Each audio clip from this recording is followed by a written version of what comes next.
হযরত ওমরের মতো যদি ৮০ বেতের আইন চালু করে দেয়া যেত, আবু শাহামাকে যেমন বাবা ওমর রেহাই দেয় নাই মদ্যপানের অপরাধে প্রিয় পুত্রকে নিজ করে মেরেছ দররা, মরেছে পুত্র তোমারই চোখের পরে।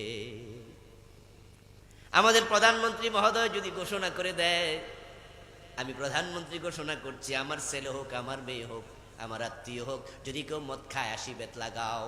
স্বরাষ্ট্রমন্ত্রী যদি ঘোষণা দেয়, আমার ছেলে মেয়েও যদি মদ খায় ৮০ বেত লাগাও। আপনাদের এলাকার এমপি, আপনাদের মন্ত্রী, আপনাদের ইউনিয়নের চেয়ারম্যান যদি ঘোষণা দেয়, ও ওসি সাহেব, ও ম্যাজিস্ট্রেট সাহেব, আদালতের হাকিম, এ বিষয়ে কোনো রকমের সুপারিশ শুনবেন না, সুপারিশ কেউ করবে না, ৮০ বেত লাগাইতে শুরু করে দাও। ৬ মাস যদি ৮০ বেত লাগানো যায়, আমরা আল্লাহর কসম করে বলতে পারবো ৬ মাস পরে বাংলার সীমানায় মদের বোতল পাওয়া যাবে না। খেলার নাম